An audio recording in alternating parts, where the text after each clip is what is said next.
These letters, I think, do more to keep me in touch with what's happening around the country than just about anything else.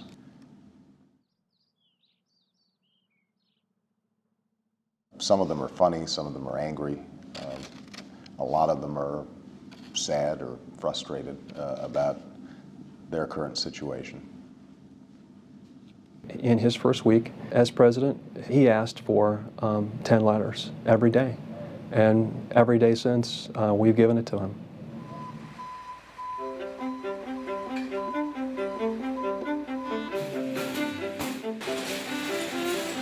We get 65,000 paper letters every week. We get something like 100,000 emails, 1,000 faxes, 2,500 to 3,500 calls per day. And our job is to take all that information in, to do the best analysis we can about what we're hearing from the public and respond individually to all those folks so they know that the president is listening.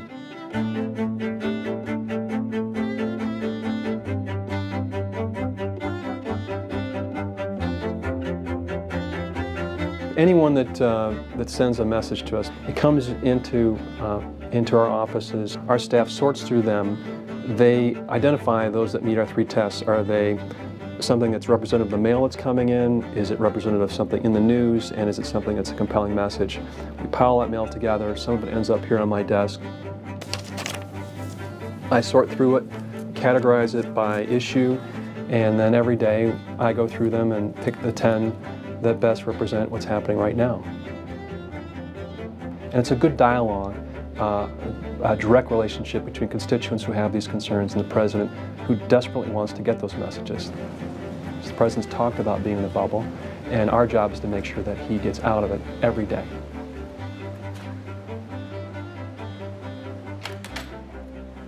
Hey, Joni. Hey, Mike. How you doing? Great. How are you doing? Good. How's everybody doing? Thank you. Everyone's doing well.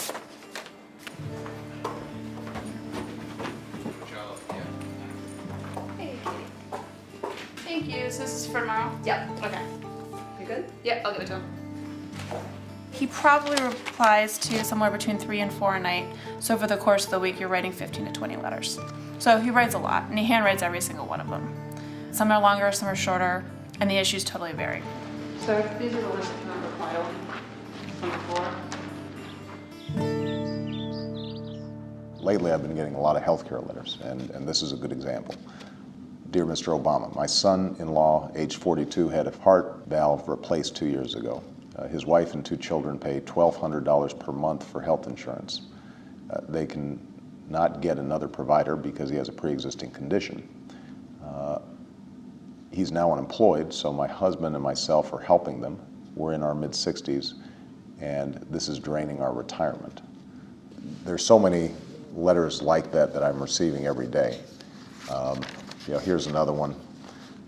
A woman whose husband retired from AT&T at 61 is waiting to get on Medicare.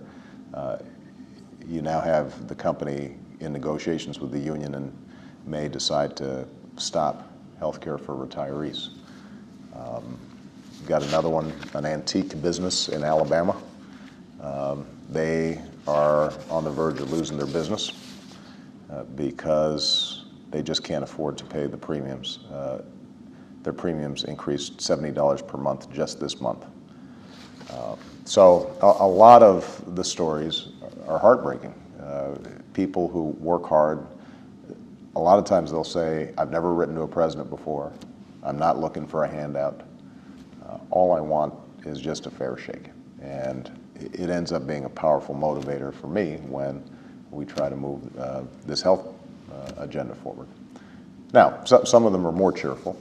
And this one, for example, with all the huge money difficulties facing our country, I thought you might like to see how someone spent their $250 stimulus money. Thank you for all the pleasures from tending my raised bed and from the vegetables I hope to enjoy. So she set up a vegetable garden, and she sent me a picture. There's a beautiful letter that I got just a couple of days ago. I'm going to be responding from a woman who had found a letter, and she forwarded it to me. A letter from her father when he was fighting in World War II. She had just been born, and he had just gotten news of her birth. And he sent this letter, "My dearest daughter," and explained what he was doing in Europe during World War II and why this was so important and what the country meant to him, and that someday she'd be old enough to read it and understand why this was so important. You know, you get letters like that, and it gives you a sense of what's best about America, and inspires you and makes you want to work that much harder to make sure that that spirit is reflected in our government.